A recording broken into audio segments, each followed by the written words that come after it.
St. Maximus explains that all things have a logos, which is its reason for existing, its purpose, and its origin all at once, and even its end. So it's all those things at once.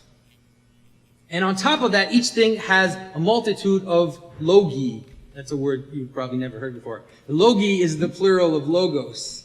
And so the logi, they're like the different qualities of things.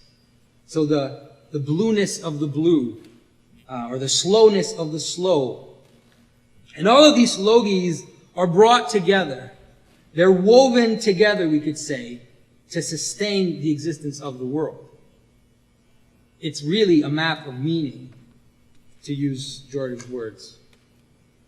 Now these logi, these essences, let's say, of things, they don't exist independently in the same way that scientists believe things exist out there. Rather, they exist as they come together, as they are joined together in our encounter with the world, in a pattern, we could say. So we could say, for example, like that a sunset has a certain amount of logi, maybe even an indefinite amount of characteristics of a sunset, but as they come together to be the experience of the sunset, that's how we experience reality. That's how we come into contact with reality.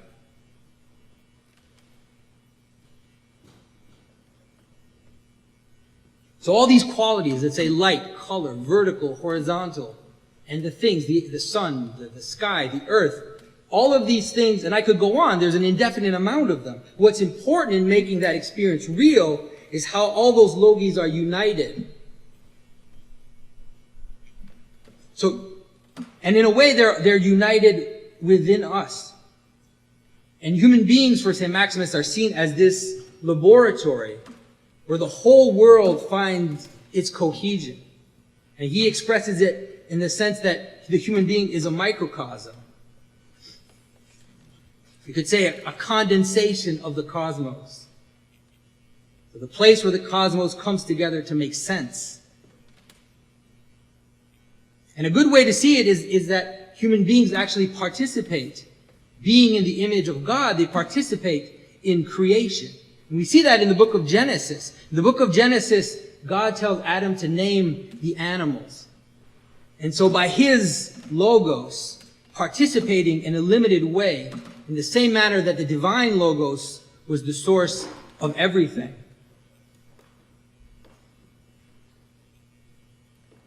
And the human participation in this process is not a relativistic thing.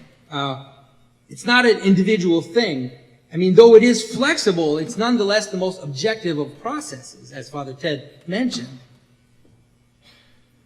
And so we need to be cautious, though, because St. Maximus warns us that it's not just a philosophy, or it's not just a technical description of the world. This is important because thinking that religious stories are exactly the same kind of encyclopedic knowledge of modern science is the wrong way to go with this. These logos, these truth about things are categories of our engagement with the world. So maybe today we might call them phenomenological categories. And so the discovery of truth, of logos, it's a personal journey. It's simultaneously a refinement of our understanding of the world, but at the same time it becomes a refinement of our person. So to discover the true nature of things is to walk on a path of truth. So food is a wonderful thing and it's useful for life, but gluttony leads to our destruction. Wealth is useful to accomplish important things, but avarice rots the soul. So you see, it's not just a description of the world, it's a path that we walk as we discover the world.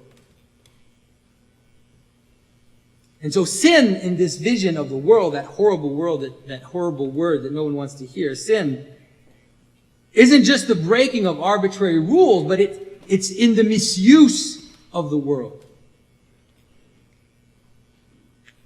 And that misuse of the world ends up being an untruth, ends up being a lie or something that's false, something that separates things from each other.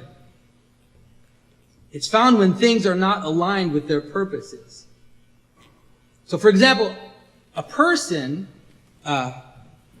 is not only a tool for my own gratification. A person is not just a tool so that I can advance myself in the world. And if I treat a person exclusively like that, then I will inevitably sin against that person. I mean, of course, it doesn't mean that a person cannot act as a tool for my gratification. If I go see the baker and I get bread from him, he's the method by which I get my bread. But the baker is not just a baker. He is a full person just as myself. So when we steal or we lie or we cheat, it's because we're not considering the person facing us to be a full-blown person, to be what they are according to their logos. But we see them only as limited things, only as tools. So this is true of people, of things, and of actions. So I was trying to think about the best example that I could think of to show this in terms of action, and I thought of giving the example of sex. So we did the metaphysics of Pageau, so I think we can get away with the metaphysics of sex. I hope. But it's a question that desperately needs to be answered today in our topsy-turvy times, let's say. So what is the logos of sexuality? Well, it has many logi, many purposes. It's for the propagation of the species. I hope at least a few of you still think that, despite what many people would want us to believe. It creates families and communities. It brings two people together in a type of communion, in an expression of love, and it brings pleasure. Those would be some of the logi. I'm sure we could find more, but those would be some of the logi that sex exists, and there could be more, but the idea and the vision of logos is that all those things need to be brought together in a pattern of some sort for them to be a path towards logos. So if we think of the different logi and we bring them together, I'm trying to think of the word. What is that word? When all those things are together? I think we have a word. It's a sacrament of the church. I'll let you figure it out, what it is when all those things come together. And so each of the separate purposes of sex that I mentioned, they're not wrong. They're fine. But they become alive when we bring them together. If we don't, then each separate purpose appears as a kind of falsehood. It appears as a kind of lacking. But that's not enough. Let's say for a truly traditional or a truly complete vision of sexuality, it cannot end there. It has to move towards the infinite. It has to move towards God. And so the ultimate logos of sexuality is to be an image of the mystical union with God. I mean, it's to be an image of our union with what is beyond us. I mean, in that image of the mystical union of God with the soul, of Christ with His church, the marriage of heaven and earth is a completely traditional image that we find in the church fathers or in our tradition.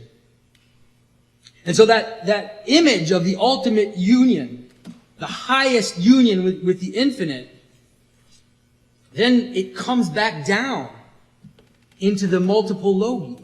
All those other reasons for sexuality that I mentioned, and it fills them.